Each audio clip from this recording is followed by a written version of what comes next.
You worked all summer to preserve food, so why does it still sit untouched? The jars look beautiful, but they won't feed your family unless you use them. Today, we're turning your pantry into dinner. If you're a mom who dreams of that homestead life you see on Instagram, but you feel like you'd need an extra 12 hours in your day to make it happen, along with another set of hands, then Simply Living Homestead is for you. Hi, I'm Amanda, wife, mama, and milkmaid. I've learned the secret to simplifying my time and homestead to make room for the moments that matter.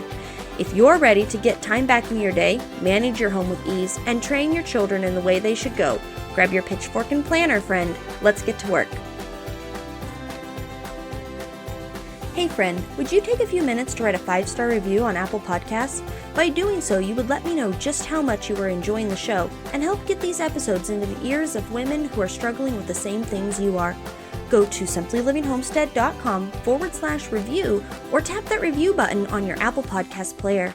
I'm excited to hear from you. Hey friend, I just wanted to let you know. Not sure what my coaching sessions are like, but you're curious to know. I have free 15-minute calls where we'll chat through what you're struggling with, whether home routines or time management, and you'll get a feel for how coaching with me works and whether it's a good fit. It's a simple, pressure-free way to explore what working together could look like. Go to simplylivingHomestead.com/chat to book today. Welcome back to the Homestead. Today, we're going to be talking about using your preserved food in actual day-to-day meals. I'll share the simple system I use for food so it doesn't get forgotten in the freezer, and you'll walk away with a short list of meal ideas you can use tonight that your family will actually like. So many times I have canned, froze something, dehydrated, spent a lot of time working on something, and then forgot it existed. I have walked into the pantry and last year's stuff is still sitting on the shelf and I've barely used it. There's also this frustration and friction about not knowing what we're going to do for meals or doing all that work and then not seeing it show up in our meals. So I am working on making some small changes to help me stop wasting my effort.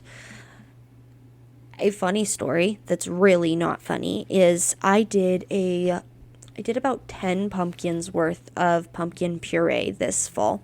My brother brought some home from the farm that he works at, and we were going to feed them to our animals, and I looked at them and I was like, any of those good for cooking?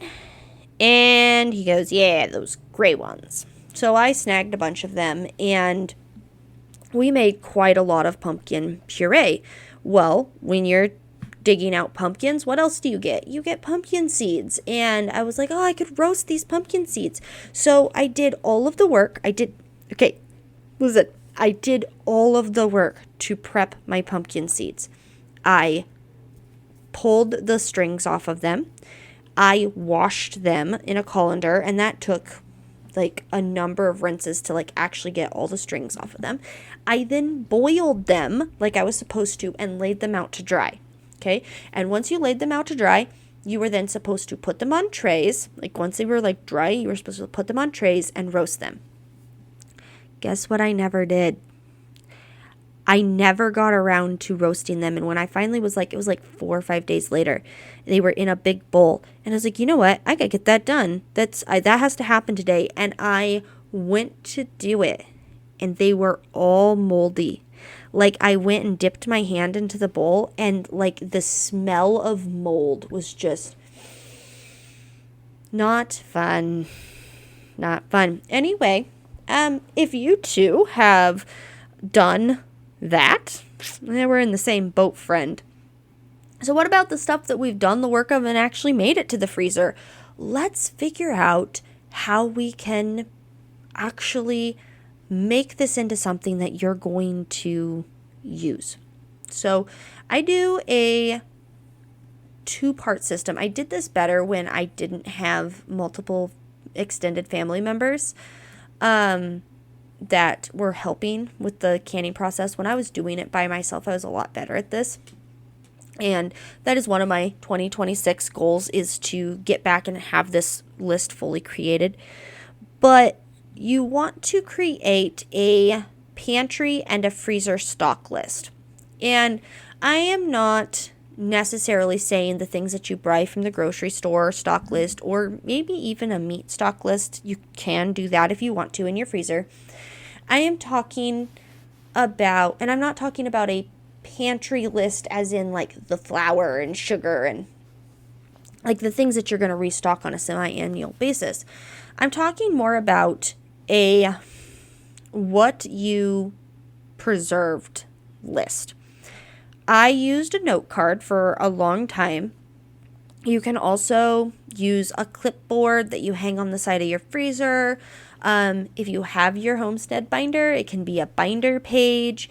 And basically, you're going to write down what you did, how many you started with when you started preserving, how many was left from the previous year, and how many you did that year, and your total when you were done preserving.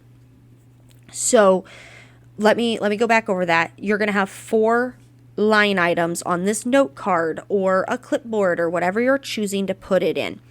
You are going to go to your pantry and you are going to write down everything that you had from the previous year, right? So, for example, we're headed into 2026. And so you would write down all of 2026 numbers that are still left on the shelf when you are getting ready to can that thing. So let's say we're going to do green beans. We're going to can up some green beans. I'm going to go to my shelf and I'm going to say, oh, look, I have 14 pints left and I have 8 quarts left. Now, each of those are going to be their own line because to me, those are separate sizes. I use them for different things. So I'm going to write down green beans dash pint. I'm going to draw a line and I'm going to, at the top, write, leftover from last year or last year. And I'm going to write that number.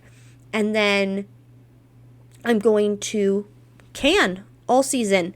And I'm going to write down how many I canned.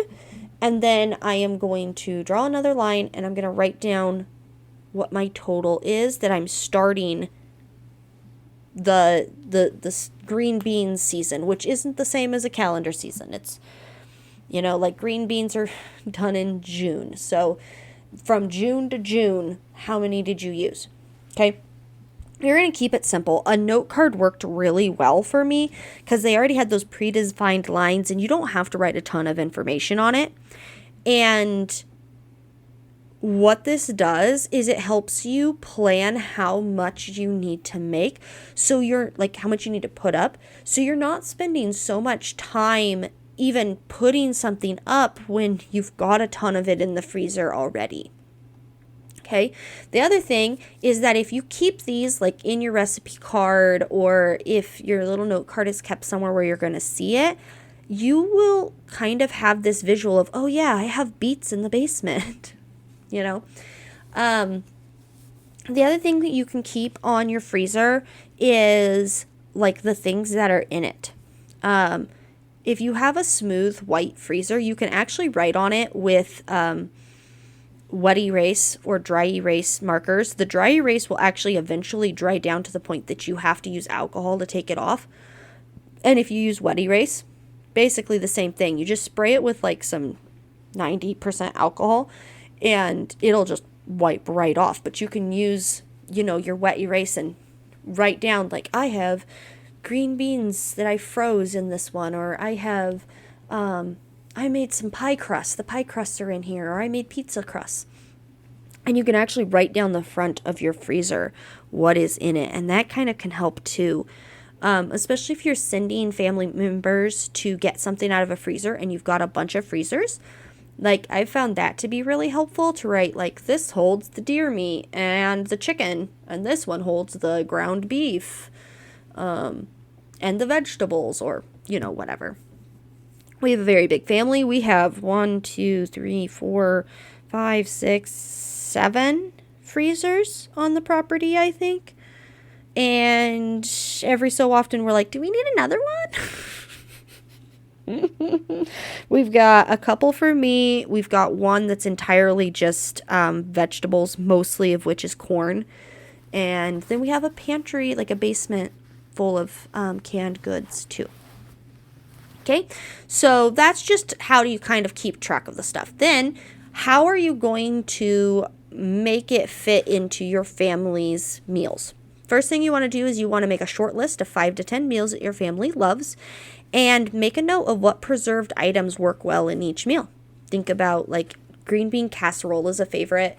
So that is something that we can actually use the green beans in the recipe. Did you freeze corn or diced carrots or peas or something? Do those goes into something? The other thing you can do is frozen veggies can be used as a side. Cook them. Okay, but you can use it as a side to go with maybe a pasta dish or a carb-heavy meal that you're having. Have some veggies with it. You need to eat a vegetable. Canned fruit instead of making a dessert. Kids love canned fruit once they get used to it. It was kind of this crazy thing. We always loved the canned fruit at Grandma's house, but Mom had trouble feeding it to us. And I don't know if it was just because of a lack of consistency, which I think is the problem, or what. But, and then you can keep that little short list on the fridge or in your binder for really quick wins. So this is the things that your family is actually going to meet. What are your family's top meals? And is there a way that you can either pair it with a frozen vegetable or a frozen fruit or a canned fruit or something that's going to go into it? And just even if that meal that either goes into it or you can have alongside, and just like mentally start pairing those things together. My husband loves spaghetti. Well, nobody's putting anything in spaghetti, like any vegetables, unless I'm canning my own tomato sauce. So tomato sauce, great, needs tomato sauce for spaghetti. But as far as like putting another vegetable in it, generally not going to happen. But green beans go really well with spaghetti in my family. So like just thinking we're going to have spaghetti, we're also cooking up green beans. Okay? And the third thing that we're going to do to make sure that you're actually using your preserved food is the night before rule. Look at tomorrow's meal. If you haven't gotten to the habit of putting a meal prep together at the beginning of the week, you can do it the night before. What are you going to have tomorrow? Don't decide at 4 o'clock the day you want to eat it. Decide the night before you ever go to bed. Pull out your corn, your peaches, your meat, your broths, your sauces, anything that needs to be thawed out. Pull it out. Put it in a bowl in your sink. Put it in the fridge. Whatever is going to work to get that thawed out, depending on the food. Some of it takes longer. One of the big reasons that I've found that frozen food doesn't get used is there is a thawing barrier.